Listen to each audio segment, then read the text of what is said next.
don't know me, I sit on the board of LSO, and I chair the breakfast meeting committee. And the other thing is that in my day job, I'm the Vice President of Research and Corporate Development at the Ontario Genomics Institute. But I'm actually on vacation, so I don't have that day job this week. I'm just here for the LSO breakfast. So I came on vacation. So all of you came too, so I'm happy you came. So what I wanted to do is we're not going to do our general get up and say who you are, because we have 5 speakers, and as much as I also came because I love the breakfast, I don't want to be here till lunch. Dr. Haskins isn't giving us lunch as well. So, but if you look in this document at the back, everybody's contact information is there, and we will try very hard to make sure we have time to chat with everybody. So please act at the networking at the end. So we're going to basically launch right into it. Just because I didn't have a chance to talk to the speakers, I'm going to do my housekeeping for the speakers here. So when I give you 3 minutes, it means you have 3 minutes left to talk. And then you get to stop, and then I'll give 5 minutes for questions. And I'm sitting right here, so I'll just pull it up if you go over, because I want to make sure everybody has time. The other thing I tell everybody is this lovely speaker bios for you to read in the package here. And so I am also not going to take time to read them all, because if I did, then we'd also be here for lunch. So I'm going to call our first speaker up. And our first speaker is Deepak Gupta, the Director of the Applied Research Innovation Entrepreneurship Services, or ARIES, at Centennial College.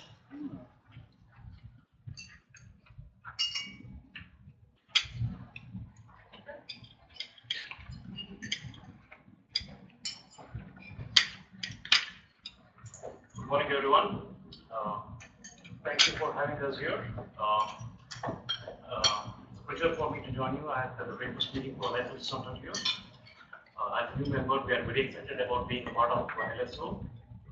And that I have with us here Dr. Bonnie Key, who is the chair of our AIC Advisory Board. I think she's been a long-time LSO member, and I know we have a few others on our advisory board, such as Dr. Williamson, who's been quite active with this society. One actually got me involved with LSO late last year, and I'm very excited for us to be able to come and present here. I'll give a little bit of introduction about Centennial College. We are, I would say, a large college here in the eastern part of Toronto. We have 3 out of our 4 campuses in Scarborough. And so we are actually probably the most prominent college, or actually the only college serving Scarborough. And my presentation will talk a little bit about innovation entrepreneurship at Centennial College. Afterwards, I will also hand this over to Professor Amit from our School of Business. We'll talk a little bit about some of the research we are doing, especially on business internationalization. So as I was mentioning, we have 4 campuses. Progress Campus being our largest campus. It's at the intersection of 401 and Markham. But we also have quite a few other sites. We have 7 different sites across GTA. We have about 18,000 learners, 18,000 full-time students across 4 campuses, across 8 schools. And we have a very large number of international students too. And we are probably one of the most diverse colleges in Ontario, Canada. We have about 80 ethnocultural groups. I think about 100 languages spoken on campus, and 90 countries represented.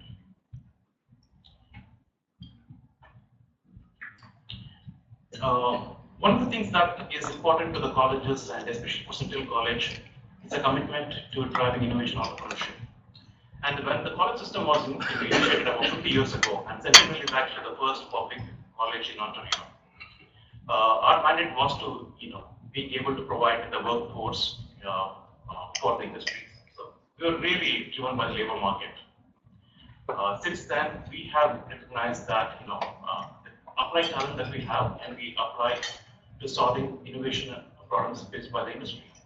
And so over the last 10-15 years, the colleges have increasingly engaged in applied research and innovation. For instance, one of the centers that I lead, the Applied Innovation Center has grown tenfold in the last 10 years. We are a top 15 research college in Canada for the second year in a row. We captured this even in our strategic plan, in our new strategic plan, which we call India as a book of commitments. We identified driving innovation and entrepreneurship as one of the 8 commitments we made. So throughout the college, every department reports to the board on these commitments. Every quarter, we are held accountable to what we do in terms of meeting our objectives here. We have also identified innovation, entrepreneurship, entrepreneurship, applied research, financial literacy as being among the new essential skills for our workforce in 20%. So what's going to happen is over the next 5 years, nearly every one of our full-time students will have these skills embedded as learning outcomes in their programs. And we have done this successfully in the past. In our first book of commitments, we had global citizenship and equity embedded as part of our signature learning experience. And we find that when these graduates come out, they have a very sophisticated understanding of what it is to be a world citizen, and to be able to work with different cultures, and to be able to understand the different contexts and increasingly globalized context in which we operate. And we are very excited about being able to do that same thing with research, innovation, and entrepreneurship. We have an outstanding record in terms of entrepreneurship at the college. We are probably one of the leading colleges in Northern Europe and in Canada in entrepreneurship. We've had a freestanding center of entrepreneurship operating for the last 27 years. And through that, we have helped about 3,600 unemployed individuals start their own businesses with 97% startup success rate. And when we say 97% startup success rate, it means they are generating revenues. They are meeting the revenue targets by the end of year 1. And these are individuals that are often the reluctant entrepreneurs. It's part of the program through the federal government and through the provincial government called the Unrestricted Employment Benefits Program. And we actually work with unemployed individuals who lost their jobs and literally got demoralized and quite literally penniless. And we build them back up, and we help them build their lives back up and actually create revenue generating businesses by the end of year 1.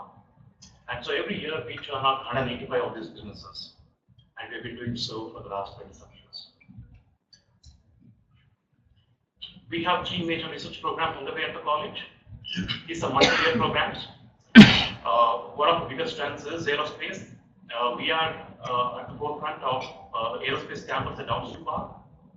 This used to be a former Air Force base, and there we are partnering with the Bombardier, University of Toronto, Retires, Ryerson, and so small and medium-sized enterprises, including landing gear companies such as Chicago. We have received $26 million from the province to set up phase 1 of this aerospace campus, and we are also part of Downso Aerospace Innovation Zone, which is essentially like a research and innovation park at each various location. We also have very strong portfolio in health.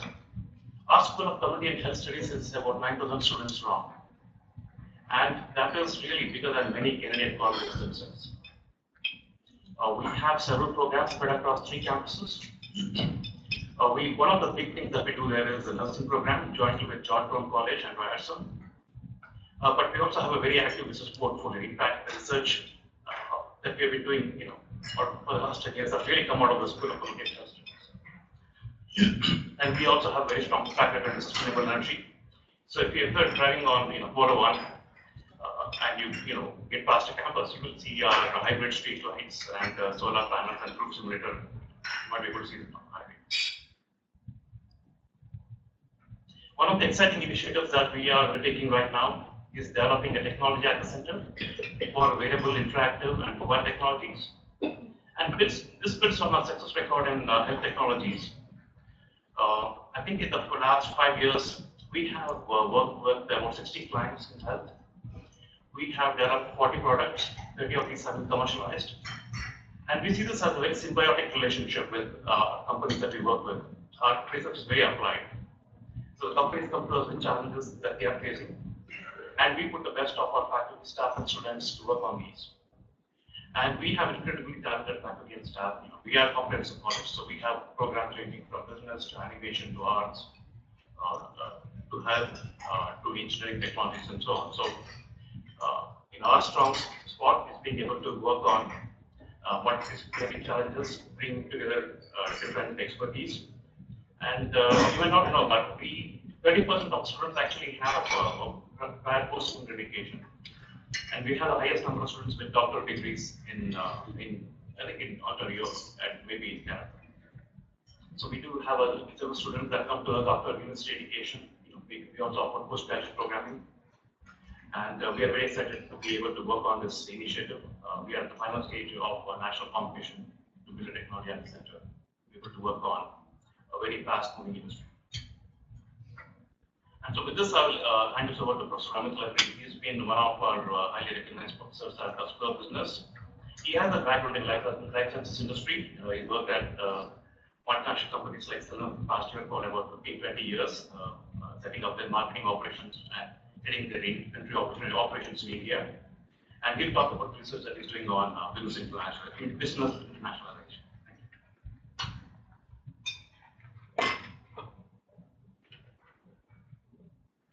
Thank you, Deepak.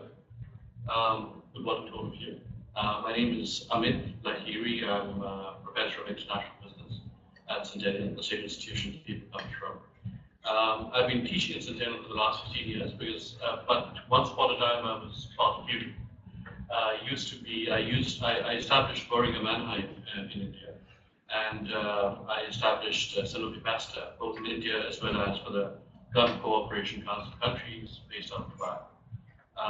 So after about 10-12 years, I've now immigrated to Canada, and over the last 15 years, I've been teaching at Centennial, developing curriculum within the international business program. But as of now, I'm actually I've applied recently for an insert grant to help commercialize Canadian companies, particularly life sciences companies, to commercialize their exports to international markets. So I'm taking you on a brief journey how this idea was born and where the status of this idea is at this present point in time. So let's talk about a Canadian SME story of commercialization, the Sponge Lab story. So founded in 2007 by Dr. Jeremy Greenberg, who actually incidentally used to be a life sciences professor at the University of Guelph, resigned and then became an entrepreneur because of his extremely, very, very good programming skills. So founded a company called Sponge Lab as an educational platform, very interactive, immersive teaching platform. In 2012, they sought Centennial's experience to develop a business case within the company, whether or not they should expand internationally. So here is what we did. We customized a student research team from Brazil, China, and India. And for example, the student from Brazil had worked on market analytics for both Samsung and IBM. And this is just to complement and supplement what Deepak just talked about, leveraging global human capital at Centennial. So this is the kind of students that we have with immense industry experience, with immense professional experience, who sometimes is underutilized. And this is the opportunity where we can actually leverage that and bring value to industry, such as yourself. So we got these three students, one from Brazil, one from India, one from China, with similar industry and postgraduate qualifications, and we put them to the applied research task of developing an international business expansion case for Sponge Lab. And Sponge Lab was extremely satisfied with a very professionally competent report that we delivered under my mentorship. And they're actually using the information and seriously considering expanding to these three countries. And we have even developed an implementation program, which could be the next step. So if Sponge Lab were to implement the program, this is the kind of global human capital that we can leverage. We have 5,000 international students, 90 countries, more than a dozen postgraduate programs, and of course the highest ratio and 13 offices worldwide of Centennial that we can leverage for applied research projects for SMEs, such as yourselves. And we have got distinguished learning experience, which attests to global orientation. very briefly, I'm sorry about that. I know that. I'll take you very briefly. All of you are aware of this commercialization spectrum. But apparently, the problem is not in the innovation part, but the problem is in the commercialization. And this is where we come in with leveraging human capital at Centennial to plug your gaps in the commercialization. So I've recently submitted an application at INSERT, which is called the Industry Research Chair for Colleges Program. That's $200,000 grant year by year, multiplied by 5. And this is the kind of support that we have got. On the left-hand side, you will see the SMEs that have actually shown support in cash and kind. And on the right-hand side, you'll see the industry associations that have given us a support letter, including Life Sciences Ontario. So thank you very much, and I'm sorry for exceeding my time limit, for our time limit. And my email is here, and may I take the liberty of actually coming to your table and placing a brochure. And I'll also circulate a contact sheet in case any of you are interested in our program. Thank you so much.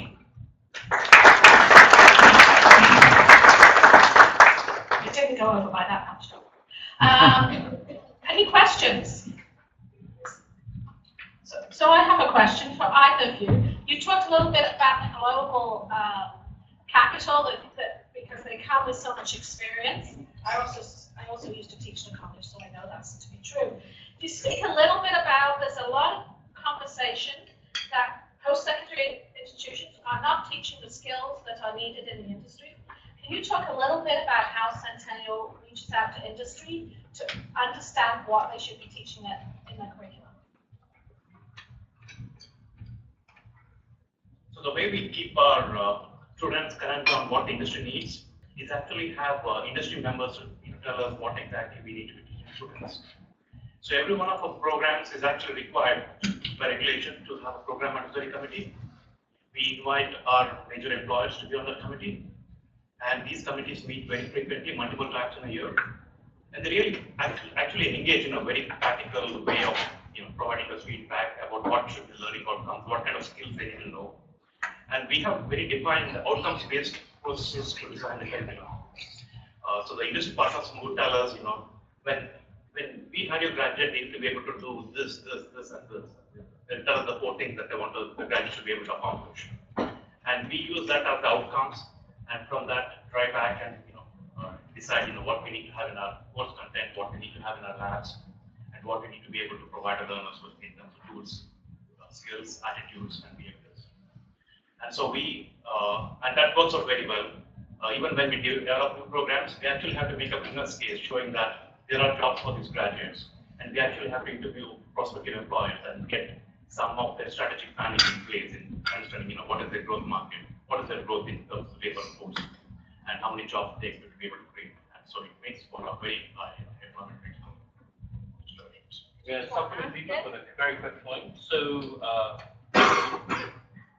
I was referring to how we bring make students industry friendly. So if, for example, if my program, when we granted by INSERT, you can see, for example, here, that we would actually take experience of the students and feed it directly into the curriculum across the college in different programs in business and technology, and bring them closer to the industry needs, which is the commercialization gap, for example, which is the focus of this research program, and build that in course outcomes, program outcomes, and also invite our industry research partners to become a member of our esteemed program advisory committee for our programs, which people refer to. So that this is our way of the college working very close to concept industry. Sorry. That's okay. No, thank you very much. We will have time for networking afterwards, so we'll keep it going. And that was almost a planted question for me, I think. So at the LSO Policy Day on the 9th, we talked a lot about skills gaps. But what we talked about was the skills gaps of universities not providing. They didn't talk about the colleges, so since I taught at a college and a university, I thought I'd do a plug for the program advisory councils. And suggest if you're interested, you should contact colleges because every college has those program advisory, industry advisory councils on their programs. Okay, I've done my plug for colleges. The next person I'd like to introduce is Nancy Town. Nancy is Head of Regulatory and Biological Assessment in Syngenta, Canada. If you didn't already get one, there's some lovely calendars outside. And Nancy also sits on the board of LSO and has done a fabulous job in really helping make sure that our umbrella includes all of life sciences, especially agriculture. So Nancy. Calendars are going to be for the quiz after, but I know. Anyways, no, they're for everyone to take home. There's some beautiful landscape pictures of agriculture across Canada. So thanks to the committee for letting me speak today about Syngenta, but I'll first just talk about my journey within LSO.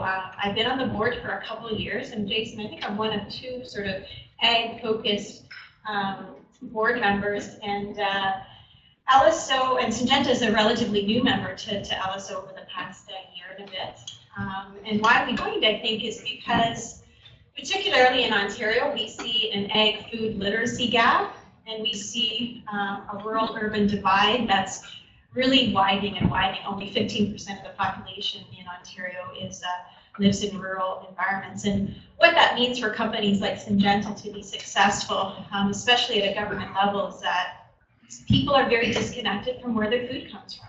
I mean, today, the beautiful breakfast that we enjoy, that's because of agriculture. And so people have really become disconnected from where their food comes from, quite honestly. It comes from, you know, the grocery store. People don't even understand that milk comes from a cow. So that's how much of a crisis we are in Ontario. Certainly we're losing that battle with the government. We're a big contributor to the economy in Ontario and in Canada and globally and around the world. And so it's getting sort of the government here in Ontario. So LSO has done some great advocacy work at the government level.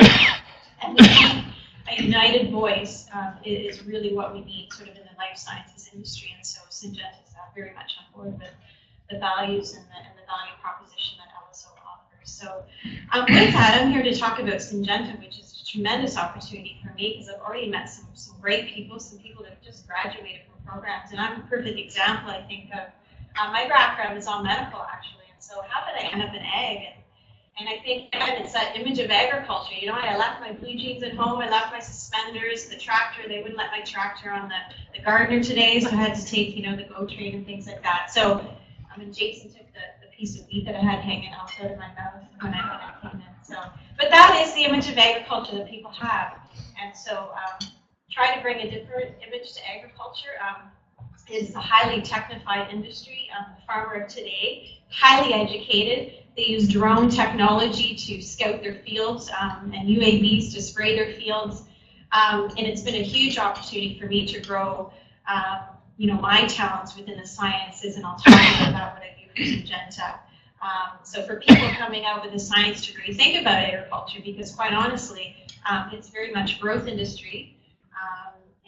So who has heard of Syngenta? I'm really curious. Syngenta. And so for those that did, more hands would go up, of course, if Novartis, who's heard of Novartis and Zeneca? There we go. So I actually came from the Novartis branch of it, and I had my background is in the medical field, like I said. So the first opportunity within Novartis was agriculture. But I thought, you know, eventually I could span out into this big life sciences company and I could really go anywhere. But interestingly, as soon as I joined the company, there was a spin-off of the ag sectors within those life sciences business, and that's the ag businesses of Zeneca and Novartis came together to form Syngenta. So what is Syngenta all about? It's a global agribusiness. I'll talk a bit about the global scope of Syngenta and then maybe get a bit more local for all of us in the room. So $1.4 billion was our sales in 2013. Or sort of our investment in R&D was in 2013, and more than 5,000 R&D staff. And I'm lucky to have 60 talented scientists right here in Canada. So I head up R&D for Syngenta Canada. Over 28,000 employees worldwide, and we operate in 90 countries around the world. Our head office globally is in Basel, Switzerland, so we're a Swiss-based company. But our headquarters here in Canada is based out of Guelph, so that's where I'm located, and we have a regional office here in Calgary, but lots of sites spread right across Canada. And $14.7 billion was our sales in 2013. So what's happening in the agriculture world? People need to eat. And that profile is quite honestly is changing all the time. We have a very much growing population. So you look at the trend in up to 2050, we're expecting 9 billion people in the world that we have to feed. And the world demand, people's diets are changing sort of in those BRIC countries around the world. And that's why the demand for food is actually quite high. And so you see that number continuing to go up. The other dynamic that's happening is that there's a number of environmental stresses around the world. So it's a big part of what companies like Syngenta do is focusing on how we're going to feed 9 billion people by 2050 in a sustainable way. I mean, that's the most important part of that whole equation, right? We have limited resources. Agriculture today uses 70% of the world's fresh water withdrawals. And so working on things like drought-tolerant crops is a big focus of some of those companies. Climate change has a huge impact as well. We don't have any more land to sort of use. And so we've got to make crops sort of more productive, be able to sustain some of those, survive some of those environmental stresses that are happening around the world. So that's another big dynamic and landscape that's changing in agriculture around the world, which again is why we need a number of different science disciplines to sort of contribute. I mean, I find myself hiring engineers and very, quite honestly, quite very different skill sets within my team. So not just agronomists and plant scientists. We have a very diverse set of scientists working on this tremendous challenge that we have in agriculture. So again, I talk about the future farmer, very, very complex world when people start to understand their world. You know, they got to be thinking about the value chain, where their products are growing, governments and regulations. We are the most highly regulated industry, and I would say more so than the pharmaceutical industry. And I don't think people understand that the food that is on their plate or in the grocery stores is one of the most safest and abundant food supplies that we have, and but highly, highly regulated. And that's why in Ontario here we have, of course, our products are regulated federally in Canada, but we see this additional set of regulations coming at the provincial and the municipal level, which are unnecessary.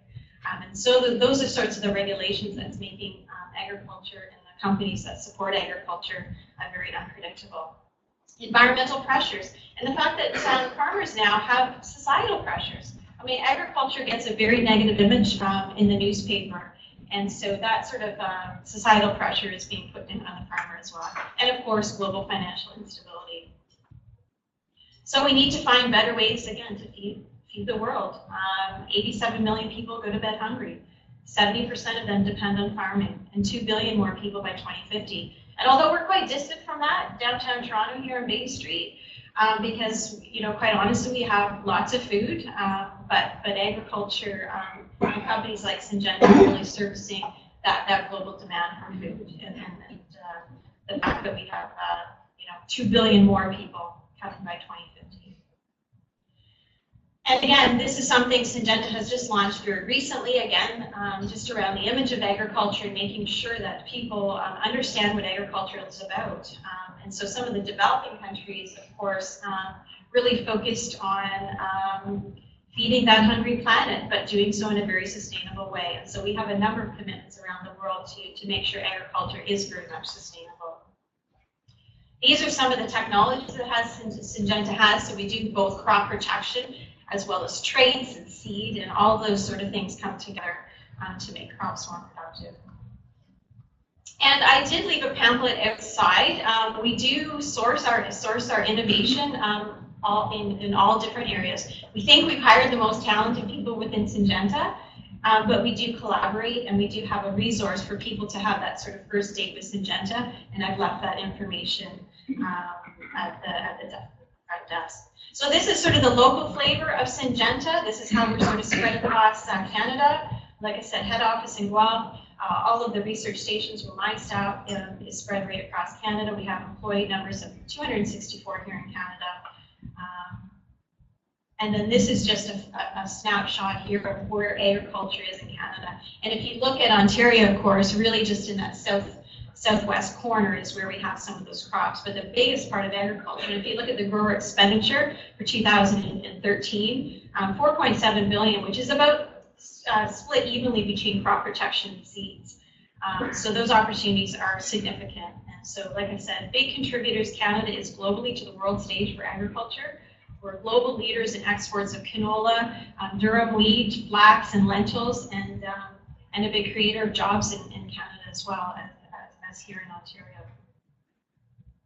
So with that, like I said, I wanted to leave one final message. I think Syngenta has a single purpose, and that's really bringing plant potential to life. So with that, hopefully brought a bit different image to you of agriculture and our success, and looking forward to our success forward with LSO. So I'll take any questions and look forward to talking to you during the work session. Yes? Didn't hear any word about genetically modified food. I know I actually didn't get time to talk about all the different technologies that we have, but GM technology is one of those technologies that's going to allow us to, and farmers to be more sustainable in the future. And if you look at, nitrogen use efficiency, so people think of GMOs as something really big and scary, but if you think about it, some crops actually wouldn't survive. There's no solutions. There's no chemical solution. There's really no solution. And papaya is a perfect example in Hawaii. There's a devastating disease, and the only solution for that is GM technology. And what people don't realize about GM technology is that, conventional breeding that has been happening is really just a sort of a mixture of genes sort of happening, and the breeder sort of looks at. GM technology is very precise. It takes a single gene or a couple of genes and puts them into an organism, in this case a plant, and to get a desired characteristic. And that has been happening for centuries and centuries, naturally, and then with conventional breeding. So really, I would say GM technology is safer than all the, the conventional breeding and things that happen in nature anyways. And so again, highly, highly regulated, and so GM technology is one of those things that's going to allow us to feed that additional 2 billion people by 2050, an absolutely safe technology. Yes?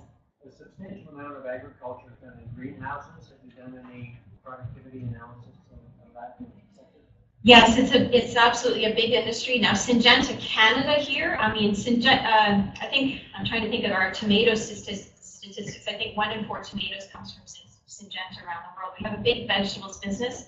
Right here in Canada, it's a growth industry for us, so we're just sort of getting into that early space, but it's absolutely a big part of our growth strategy here in Canada. Can I ask, so Syngenta Canada is quite small compared to global Syngenta. So how easy or not is it to advocate the Canadian piece within the bigger global piece, especially research and development, which they could go anywhere in the world, right? So can you speak a little bit about that? Yeah, it's a challenge. I'd be lying if I said it's really easy to go to global head office and say, bring all the money to Canada. But Canada has some great research going on, and I'd say my other role is I'm a big advocate for all the research that goes on. And so I spend a lot of time scouting in universities and going around and doing that. So certainly around big crops like wheat, canola, and things like that, it's really easy to do. But like I said, partnerships happen all the time. We have a website that can get you that first date. What would that 2-minute elevator speech be to Syngenta is sort of that first portal into Syngenta. And we have some wonderful partnerships right here in Canada. And so I'm hoping that can happen.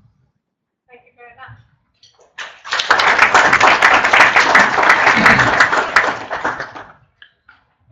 At the expense of editorializing, because I get the microphone, it's interesting that I'm working a lot with personalized medicine and what we are trying to call precision medicine. But when we start talking about precision agriculture, which is really what GM is, everybody pushes back. So it's interesting that we recognize precision medicine as being safer for us, but not necessarily with our food. So there you go, that's another editorializing. They'll kick me off eventually. So our next speaker, moving into pharmaceuticals, so we're trying to do the breadth here, is, and I apologize if I pronounce your name wrong, is Daniel Chacon from Nuvo Research. Daniel.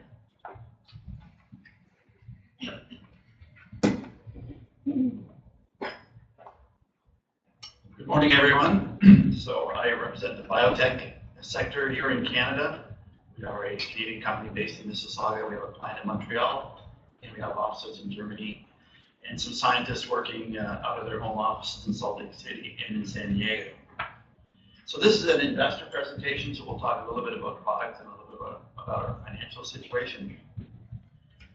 So The really exciting thing we're working on for those of you in the room who are allergy sufferers is we have a potential revolutionary way of treating allergies. That's just press release this morning that our last patient was measured yesterday, so we'll have results out in February of next year. And I'll talk a little bit more about that trial. We have also topicals business. We have 4 FDA products in pain primarily. And we have drug delivery technologies that you can use to deliver other actives through the skin. We are in the lucky position of having a strong balance sheet with $60 million in cash, which we've never had that much money before in the last 10 years since I've been here. And we have an accomplished team. We've done a lot of research and gotten drugs through clinical trials and partnered. I'll talk a bit about our immunology drug. So we have an immunology drug that is an immunomodulator that will control your macrophage activity to either upregulate or downregulate when it's out of control.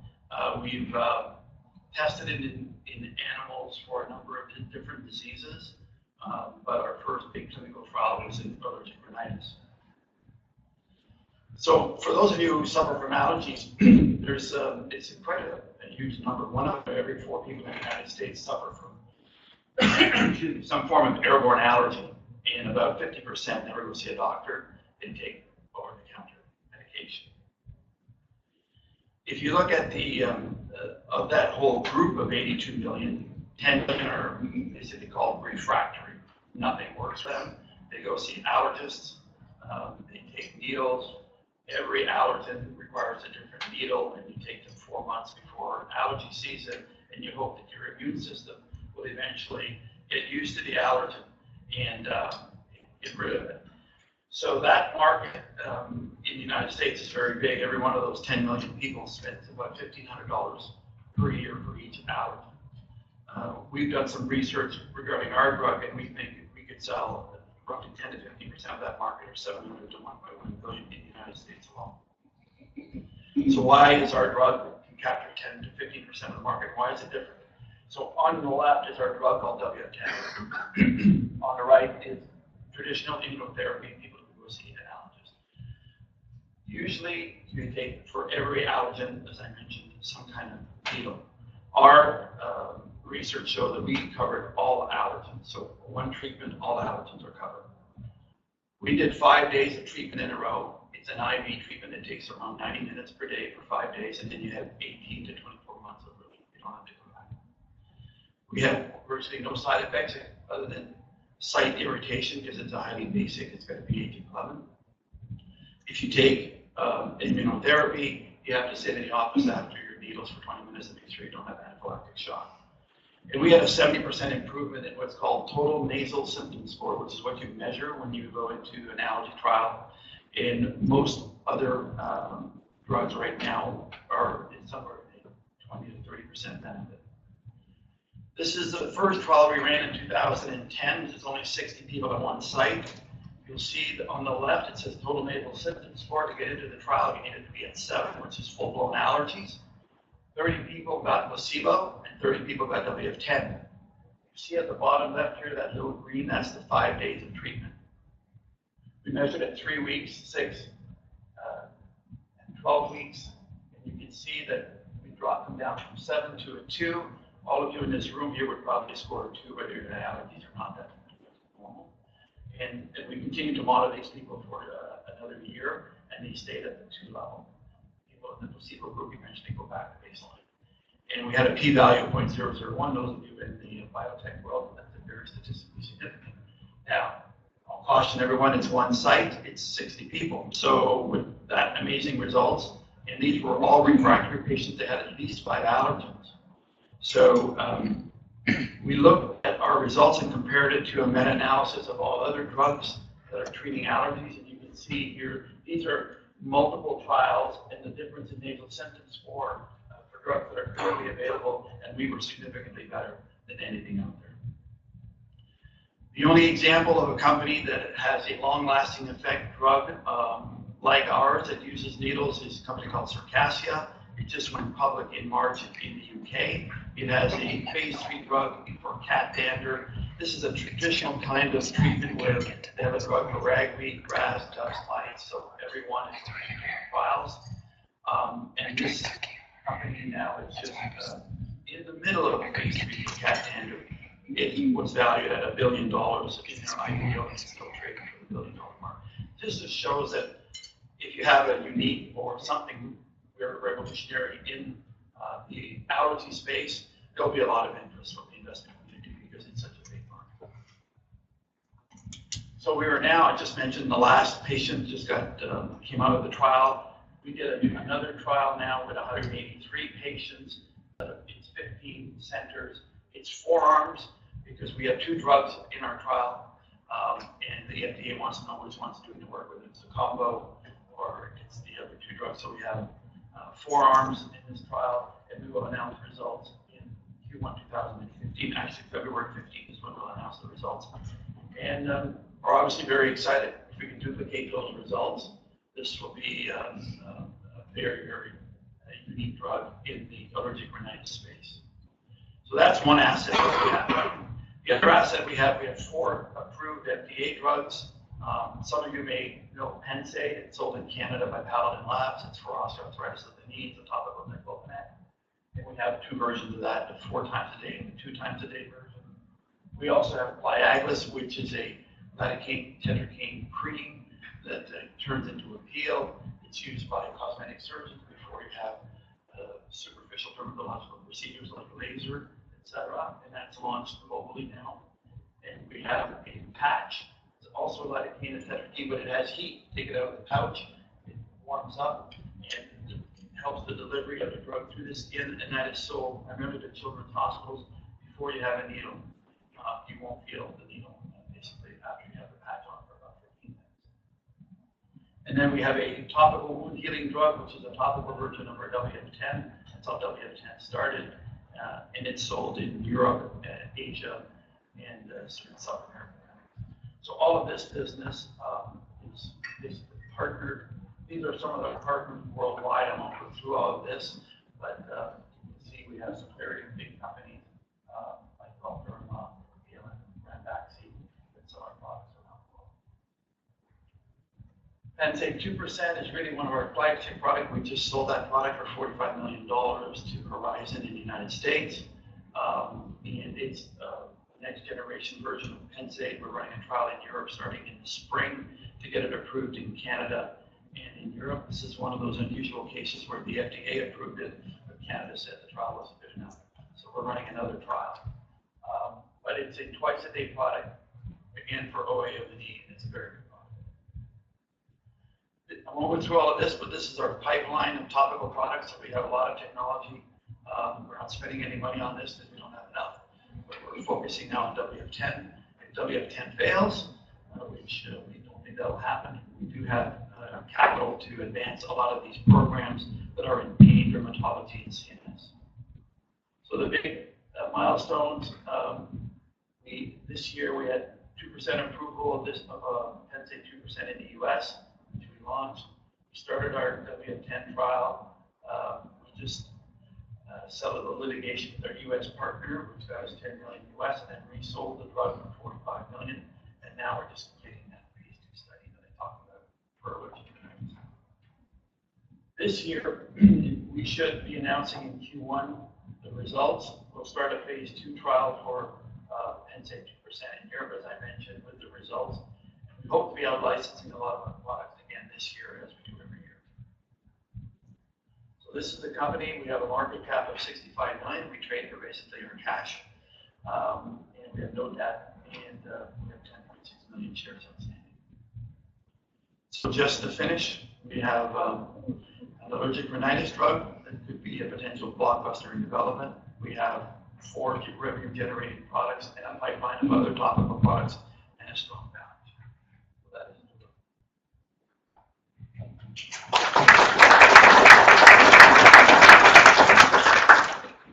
Do we have some questions? Okay, so before, apparently I missed an instruction. So there's a microphone on the middle of the desk there.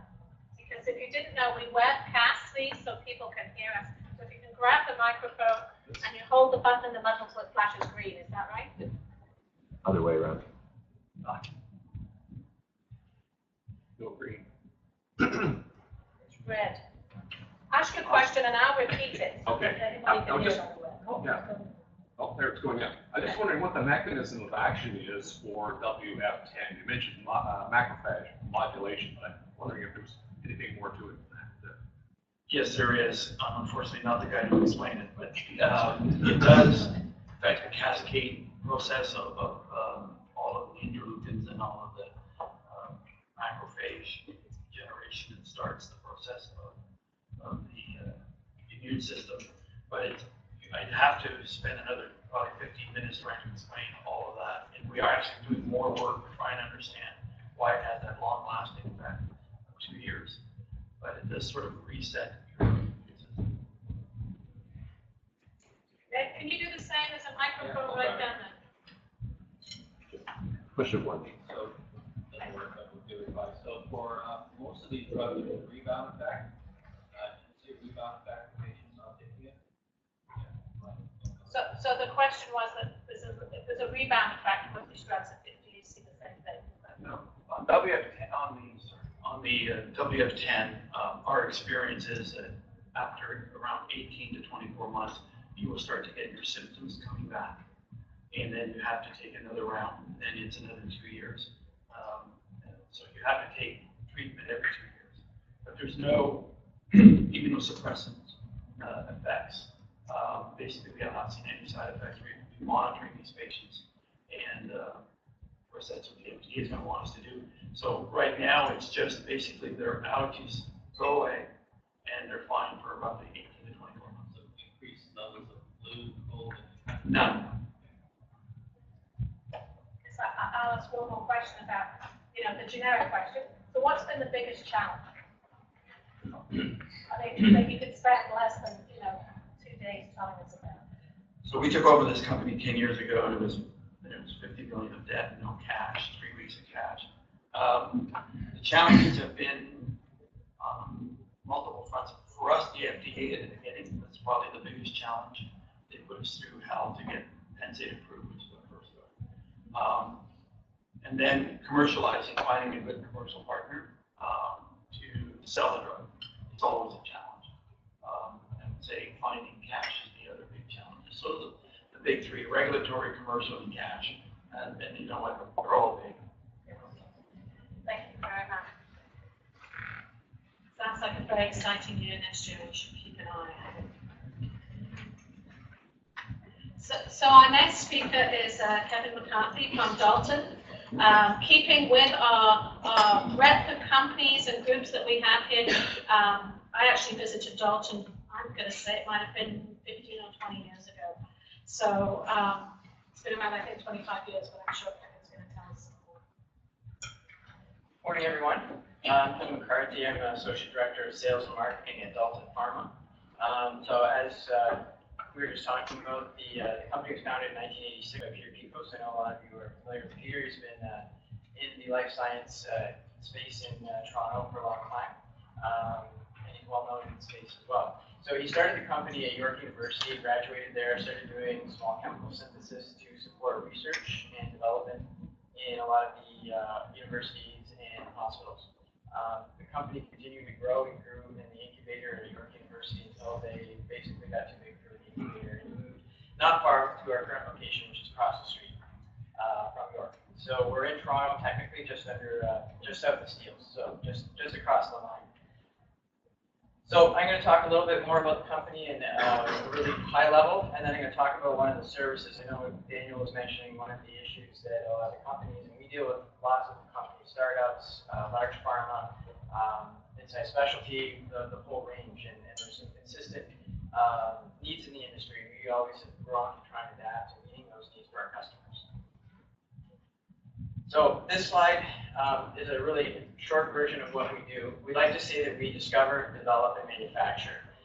We do everything back to medchem support, research support. We do process development, chemical synthesis, and API production. On the chemistry side for small molecules, we have a formulation development team we've added in the last few years, so we can then formulate those APIs and products, or people bring them from outside to us, and then we do formulation development, and then we can actually scale up and manufacture. We just put over $2 million into our sterile manufacturing capacity at our location up in Toronto. So, and we've got in-house analytical. I can't forget analytical. Without that, we can't produce anything. So, you know, it's an important part of it. So we have we tried to integrate all of our services and provide a complete service offering for our customers. We really started in the chemistry area and we've grown kind of upstream and downstream to meet customer needs. The other business I wanted to mention, we also have a research, we call it Dalton Research Molecules. It's a catalog business. We've got over 2,000 compounds. This is kind of the original what Peter started doing, but on a custom basis. Now we offer these kind of off the shelf. So we have a website that lists these 2,000 compounds. We spend more time on analytics on ours than a lot of other companies do, we feel. So they're high quality materials and they're made in Toronto. They're not made overseas and then shipped here. So it gives us some control over supply chain and quality levels that others don't have. So if you are interested, we have a landing page. It's daltonresearchmolecules.com. And on our dalton.com website, there's the full catalog. A lot of people use these for research as well as reference standards. They qualify them as reference standards. A lot of impurities for generic APIs that are out there. So our focus over the years has really been, as we said, discovery, development, and manufacturing. We primarily worked in the earlier stages with our customers, preclinical phase 1, phase 2. With the expansion and the investment in the business over the last few years, we've really started to move downstream. We're expecting PAI audits with FDA for a commercial product coming in the next year or so. There's a few other ones that are coming. We've had a few others that have come close. As you know, they don't always make it there. We also have some commercial, small-scale commercial product. We're not a large-scale manufacturer, but we can do API manufacturing with reactors up to about 300-liter reactors now, which gets into multi-kilo scale. And then on the finished dose side for injectables, we can do batches up to about 15,000 vials when we've got a small-scale vial capacity. So that allows us to cover a lot of ground for our customers, and we kind of continue to add things as our customers require it. And I'm going to focus on one of those things we just added a little bit, and it kind of addresses one of the challenges that Daniel alluded to as well. We tend to get a lot of challenging projects. If it's an easy one, it tends to go to lower cost overseas places. We find we get a lot of challenging things and things that haven't been done before. Our scientists take pride in trying to solve those problems. And again, we integrate. It's kind of unusual that you can do discovery API and do sterile fill finish for clinical materials in the same place. Provide some synergies for our customers as well as speed to clinic. And our customers are from all over the world. For various parts of our business, we have customers in China, India, US, Canada, Europe, all over. So we're used to dealing with customers in different time zones, language, etc. So we talked a little bit about who we serve. Everyone from global pharma, we've got a whole bunch of new customers that we're working on contracts with. A number of them are global pharma companies. We've also got a lot of small startups, virtual companies, consultants range us, their customers that need help and what our services are. So what we constantly hear from our customers, what are they looking for? And it's generally reliable, high quality services. As we talked about, the compliance and regulatory environment is changing. The bar is being set higher, especially for injectable products. They're considered high risk from a regulatory standpoint, so you have to meet those high standards. Flexibility is one of the things we hear from our customers a lot. Clinical programs change. New information leads to how you rethink entire programs and being able to respond. And as their manufacturing arm or development arm, you have to respond with them. They look for innovative, especially solutions. A lot of customers come to us with, here's my molecule, this is the plan we're going, and we run into these issues. How do we figure out innovative ways to get them where they need? And it all has to be based on solid science. We don't have that. There's really no basis for what we do. And speed is the other thing that ties into the money. Speed and money are always a consideration here. So again, on the commercial side, we see regulatory compliance standards going up. Customers really looking for stable, low-risk, reliable manufacturing. There's a lot of discussions about risk sharing, and there tends to be a reallocation of risk, I'd say is probably more accurate. Everyone's looking for ways to try and minimize the risk for the product.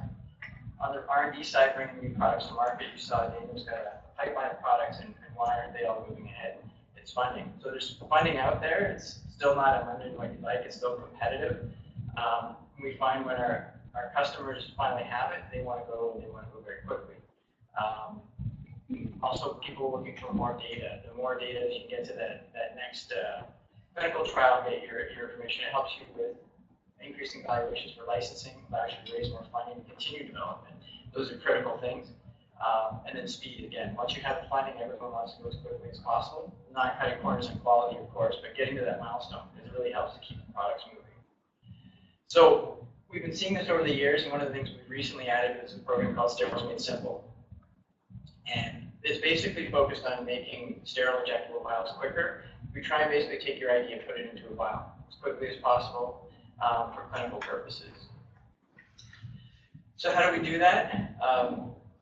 We have some restrictions, like obviously some qualifiers for it, but things that fit into our matrix of vial sizes is we use pre-purchased vials, so we have them in stock, pre-purchased materials. We have standard kind of development approaches for things that would help us to move into the next stages quickly. And we try and target now being able to do this in about 4 months. So from the time we get the APIs, when there's development methods, we can get clinical materials to people in about 4 months. So this is one of the new programs we instituted. It's in response to these types of things. We find customers when they do have the funds and they want to go ahead, we can get them their materials to get that clinical data that helps them with valuation in the next stage. That's critical for them continuing the development of their program. So again, it fits well with the development and what we've done at our facility as far as our scale. So we've managed to scale up our facilities. We've added new WFI system. We've got upgraded HEPAs. We've redone our sterile filling room. We've added wrap sterile filling. So we've done a whole host of things from a compliance standpoint that makes us more efficient for our customers and allows us to have more control over manufacturing timelines, which enables us to do this program. And we can also do APIs and other things as well, in addition to these programs, but it will take longer than 4 months. So overall, I mean, we view ourselves as a professional services company, and our goal is to meet your manufacturing, development, and discovery needs. Again, everyone wants us to be fast, flexible, and the integration really helps us to do those things. Quality has always been a cornerstone for the company, and with the regulatory environment changing, that's always going to be at the forefront of everything we do. So it's kind of been unspoken for us. It's a requirement. We've been around over 25 years. We've had a stable private ownership group. And really, one of the things you see a lot of pictures of people in these photos. These are actually our team. These are actually our people. They're not stock photos or anything. These are people, and that's what makes a difference. Everyone has the same equipment and overhead and requirements. It's how you put that together, and it's the people, the scientific knowledge that goes behind that really makes a difference for how we deliver services. So that's all I had for today. So if anyone has any questions, I'd be happy to answer them.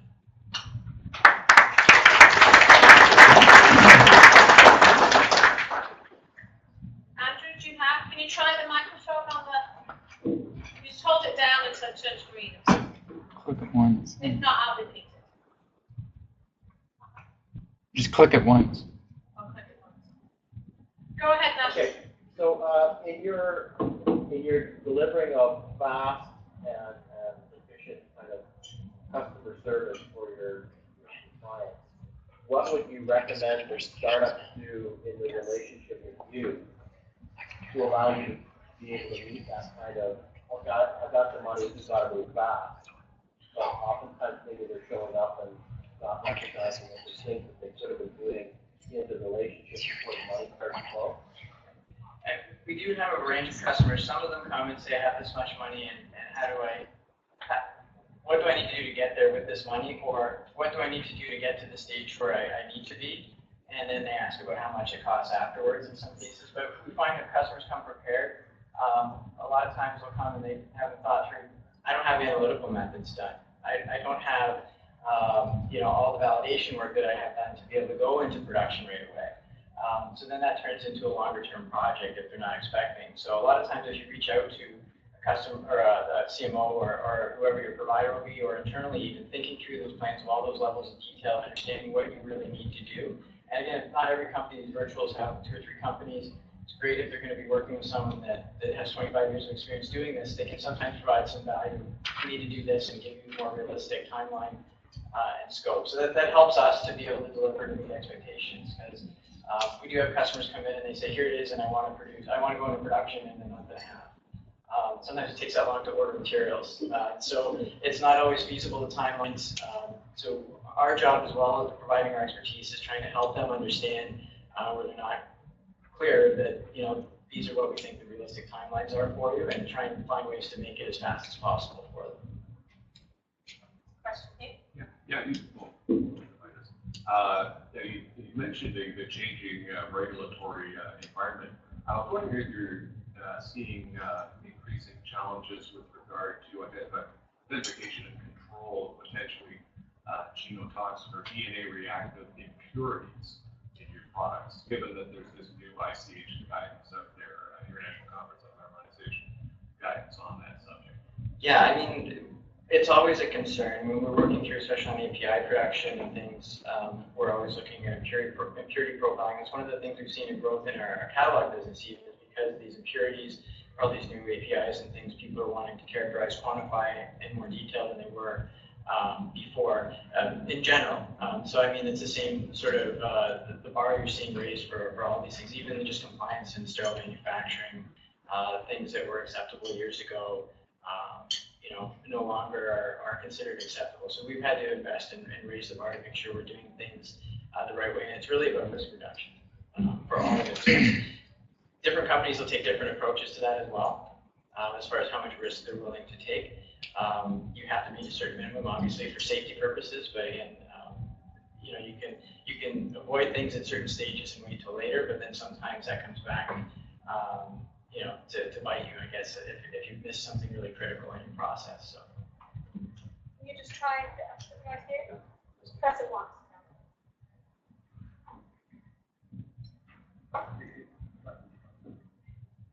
There we go. All right, we got great. So you talked about pharmaceutical and biotechnology products. I'm wondering about the biotech side. Whether you have experience working with sort of gene-based or cell-based products compared to small molecules. Yeah, our history has been in making small molecules. We don't do cell culture work, and we don't make biologics, but we do sterile fills for them. We do conjugations as well with small molecules. They have carriers. We're doing a lot of work with large molecule polymer-based products as well. We've added SecMols and some other technologies to help us characterize larger molecules in our analytical lab. So yeah, we don't do the cell culture work, but we do deal with them on the fill side of the business. So one more question over there. Okay, well, thank you very much. Thank you. That was great.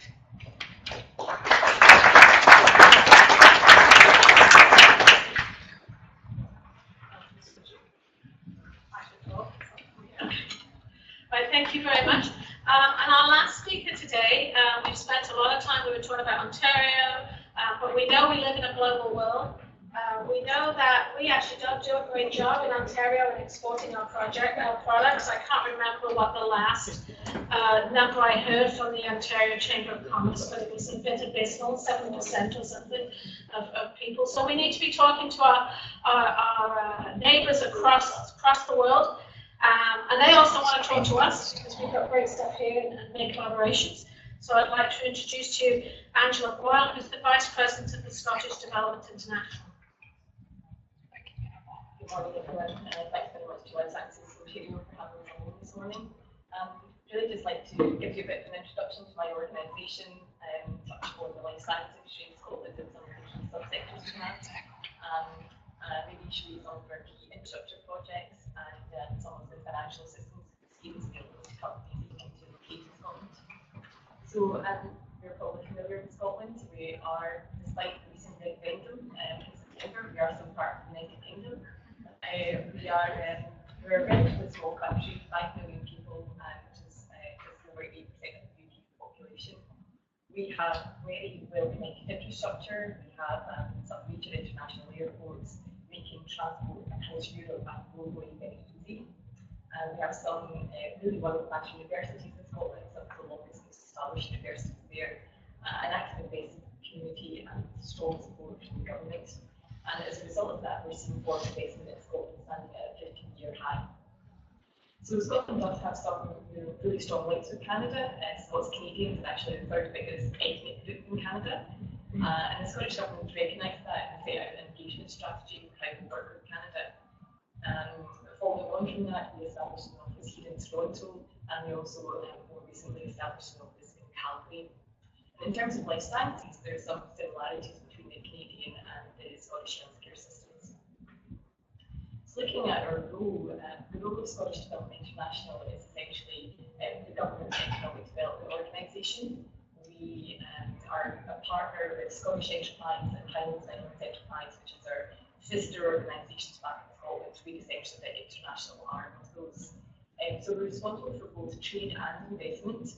We do promote Scotland as an overseas business location, and we also assist our Scottish companies break into overseas markets, and we do that across 41 field offices around the world.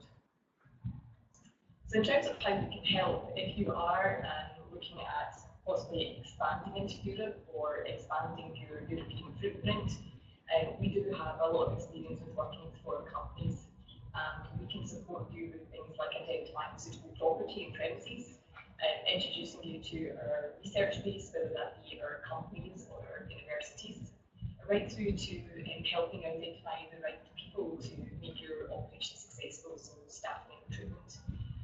We can also put together a financial support package for you to capitalise on some of the financial incentives that we have, and I'll come on and speak about those in a little bit more detail.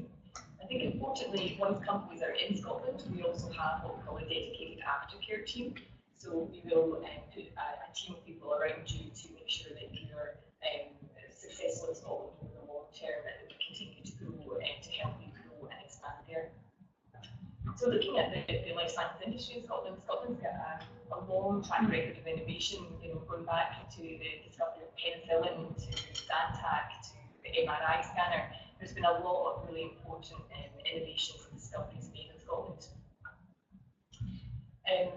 We have over 35,000 people employed in the industry in Scotland, making it probably one of the largest clusters in Europe. These are some of the key subsectors that we have, and I'll come on and talk about those in more detail. So looking at pharmaceutical services, the pharma services sector in Scotland comprises about 140 companies. We have a range of companies operating right across the supply chain, including a number of contract research organisations. We actually have 60% of Europe's safety testing of biopharmaceuticals is carried out in Scotland. And we have some top academic sectors for drug discovery, including at the University of Dundee, and following on from that, some long-established drug discovery consortiums involving some of the world's biggest pharma players. The NHS in Scotland has got a great track record for delivering safe, effective and timely clinical trials. And there's a number of reasons for that, including the centralised healthcare system we have, the access to patient information and data that we can provide. Each individual in Scotland has a unique patient identifier number. So basically any interaction with your GP, hospitals throughout your life is tracked and recorded. So it makes it a good place for companies to find the right population to do clinical trials on. We also unfortunately have a fairly high level of some chronic diseases, things like cardiovascular disease and oncology and cancers, perhaps into the relatively unhealthy population of some of the Scottish population. So we are the preferred site for global clinical trials for PPD, Quintiles and Pfizer. I mentioned about the supply chain. We have companies operating in drug discovery, preclinical, clinical, right through to pharmaceutical manufacturing, and importantly, a number of specialist service and supply companies underpinning all of that activity. This makes Scotland a great location for companies outsourcing, so for a pharma or a bio company is looking to outsource any activity, there's more likely going to be a company in Scotland that can help you. These are just some of our clinical research facilities in Scotland. We have a streamlined process of companies getting approval, so you can come, get one approval and do multi-site trials. Moving on to look at regenerative medicine, the stem cell cluster in Scotland has attracted a lot of investment from the Scottish Government, over £100 million over the past 10 years. One of those investments has been in the Scottish Centre for Regenerative Medicine. It houses over 200 stem cell scientists, which is probably the largest cluster of stem cell researchers under the one roof in Europe. It's also home to the European IPS Cell Bank, that's managed in Edinburgh by those themselves. And I mentioned about our experience in clinical trials, and particularly in the stem cell space, we've got experience in regulatory approval for these cell therapies. We actually have 2 cell therapies in current clinical practice, and we have further 6 cell therapies in clinical development. And we have about 30 companies operating in this space. You can see some of the companies here. They are involved from early stage R&D right through to product launch. And importantly, a number of logistics companies, particularly in this space, which is really important to make sure that the product or the sample gets there in a timely manner. Moving on to look at medical technologies. In Scotland, we love to combine our love of science and innovation with another love in Scotland, which is whisky. So here we have one of our Scottish companies, Touch Bionics. We have just a prosthetic hand and it's holding a glass of fine malt whisky. So the medtech sector in Scotland, it's been a core driver of the industry over the past 10 years. It's about 150 businesses. And one of the reasons that we've got a strong sector is because of their experience in convergent technologies. So there's a lot of expertise in Scotland in electronics, software, and material science, which comes together to give us an edge in this space. It's also a perfect testing environment for companies looking to test your devices in Scotland. It's again a relatively small country, and the access to the NHS can make it easy for you to do that testing. It's also a great gateway to the European markets, so you may be aware that some medtech companies choose to launch products in Europe before the US because the European regulatory pathway can sometimes be faster and easier. And we've got a big talent pool. Our universities produce over 17,000 graduates each year in medtech-related disciplines. These are just some of the multinational and global players we have in Scotland. The unique thing about these companies are they actually either acquired a piece of Scottish IP or a Scottish company, and instead of taking that elsewhere, they chose to remain in Scotland to grow and expand, and are now significant employers in Scotland. We do have a lot of academic research in the medtech space. We have about 15 universities that are involved in medtech research. I've just listed some of the centres of excellence that we have here. The Strathclyde Institute for Medtech in Glasgow has got particular strength in diagnostics, areas like assisted living and rehabilitation. The Sherry Skills Centre in Dundee has got particular strength in teaching surgeons and training them in keyhole surgery. And the IMSAT in Dundee has got strength in therapeutic imaging, drug delivery, and regenerative medicine. So moving on to look at some of the infrastructure in Scotland. The government has invested over £120 million in the creation of new innovation centres, and this is really to further enhance collaboration between universities and industry. There's a number of these innovation centres that are relevant to life sciences, and I've listed them here. Areas like stratified medicine, precision medicine that we were mentioning earlier, sensors and imaging, digital health and connected health, industrial biotechnology and agriculture. BioCity is another key infrastructure project. We have 130,000 square feet of lab space available for companies to rent. And the unique thing about BioCity is companies can actually rent some really high-tech equipment. So rather than having to purchase that outright, there's almost like a kind of shared service facility there where companies can benefit from that, making that a fairly cost-effective way to enter the market. It's also got great facilities for meetings and conferences. Edinburgh BioQuarter is a flagship project we have on the outskirts of Edinburgh. It is the location of the Edinburgh Royal Infirmary, which is a 900-bed teaching hospital. It's also the site of the Scottish Centre for Regenerative Medicine that I mentioned earlier.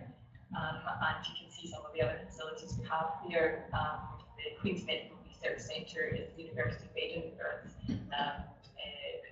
medical school, and the Anvil Regenerative Neurology Clinic is one of our latest buildings to go up there. We've got fantastic imaging facilities there, and we also have an incubator building for companies looking to come in and take advantage of all of that expertise and activity on your doorstep. So for companies particularly interested in translational research and translational medicine, it's a great location to capitalise on all that activity. Moving on to look at funding, there is a range of funding available in Scotland. The Scottish Investment Bank can provide equity funding. That can be either directly in a company or we can co-invest alongside a private VC. Regional selective assistance is a grant used to help companies with capital expenditure costs and also job creation in Scotland. As an example, companies could receive between 10 to 35% of your capex or salary costs can be subsidised, depending on the size of the company and the location you choose in Scotland. And just as an example, we recently awarded GSK £1.5 million grant and Thermo Fisher just under £2 million. Research and development attracts a lot of assistance in Scotland as well. Again, depending on the size of the company, you could receive between 25 to 35% of your R&D costs can be subsidised. We also have R&D tax credits and passive plots, which is a relatively new initiative across the UK, which allows companies to effectively have a 10% tax rate on any profits attributable to qualifying patents that were developed and protected in the UK. So in summary, I guess I'd just like to leave you with the kind of key messages that Scotland has a very good life science community. We've got a very skilled and talented workforce. We do have some state-of-the-art infrastructure for companies to utilise. Some top universities doing life science research in Scotland. Some financial incentive schemes to make it a bit easier for companies to make that transition, and also long-term government support. I guess with that, I'd just like to thank you and I'm happy to take any questions either now or over networking.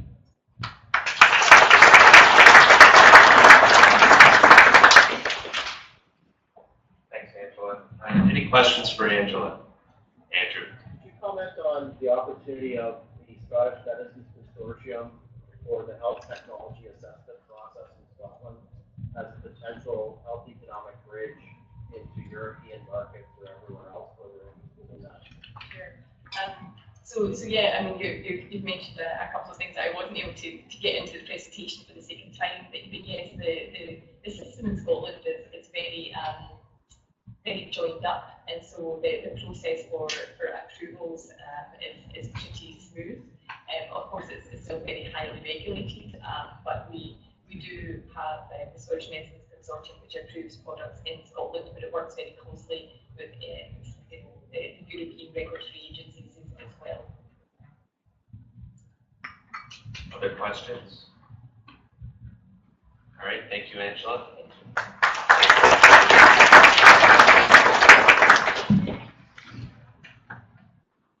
So good morning, everyone. For those of you that don't know me, I'm Jason Field. I'm the president of Life Sciences Ontario. I've just got a few quick announcements that I want to make. But first of all, I just want to say a quick thank you to all of our speakers this morning. They really show the diversity and representation of life sciences. We had an academic institute, a multinational agri-food company. We had a human health SME, we had a CMO, and we had an international development, economic development group. So really showcases the diversity of our organization and our membership. So please join me in thanking our speakers once again. I also want to just take one moment to talk a little bit about LSO and how we've ended 2014. I think it's been a very successful year for us. For those of you that attended our fall event on December 9th, the Policy Forum, it really was a highly successful event that engaged, again, the diversity of our sector. We did have the right people in the room in terms of senior leadership, both from our industry and from government. Coming out of that, there will be some key initiatives that will be our priorities going into 2015. They will include an advocacy white paper that will capture the discussions that took place at that event and report some very specific key recommendations to the province on how to move forward and grow our life sciences sector in Ontario. In addition, we also presented a report that we've done in collaboration with KPMG. That's going to be a sector report that profiles the economic contributions and scope of the life sciences industry in Ontario, it's going to provide the hard data, the evidence that we need to drive policy change. We always talk about the contributions of our sector. Now we have the numbers to back it up. So going into 2015, we're going to have everything we need to put forward some strong evidence policy making recommendations to government. And the third thing that I just wanted to mention that's going to be coming out in 2015, many of you know our mentorship program. There's pamphlets in your packages and available on our registration. It really is a program that has been a long-running program. It's been very beneficial to recent science grads at both from colleges and universities, Allison. But we still have a gap. The data that we've generated from our sector report shows that Ontario is not doing a particularly good job at transitioning our science graduates into industry. And we need to do a better job in that regards. So LSO is trying to take our mentorship program to the next level by launching an online platform that will reach across the province to match mentors and proteges and help students build their networks and transition into industry.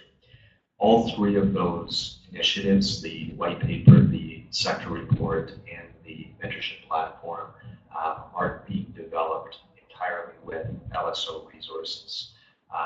So if you're interested in sponsoring any of those opportunities still exist, and I would encourage you to contact myself in the office, and we'd love to profile you on any of those initiatives. So with that, I just have a few quick announcements. Our gala is coming up on February 25th. Last year, we had over 400 representatives from the life sciences community present. We had 2 cabinet ministers, 3 deputy ministers, and representatives from all levels of government and all political parties.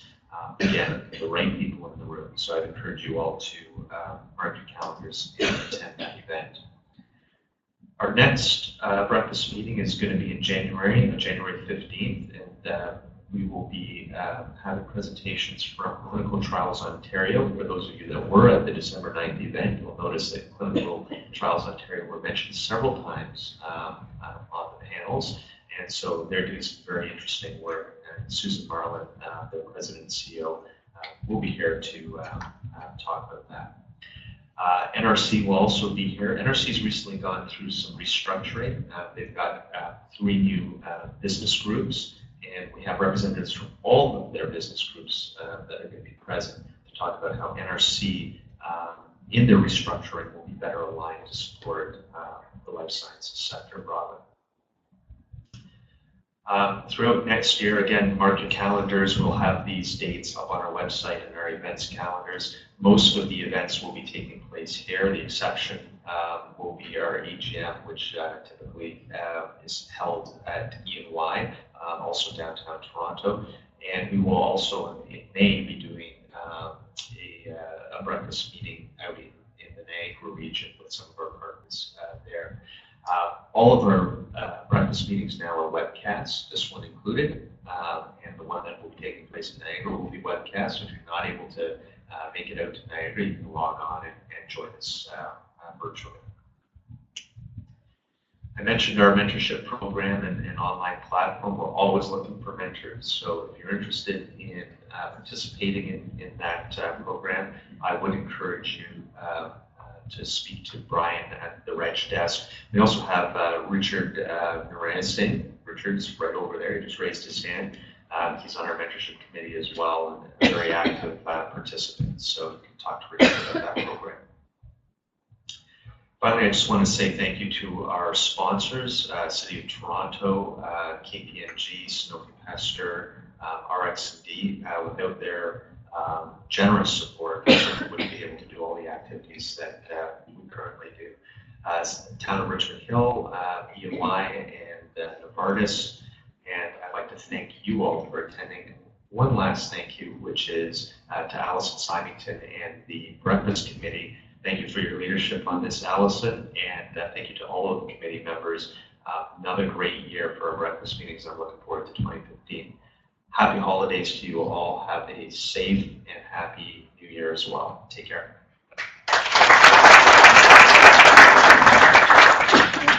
Thank you.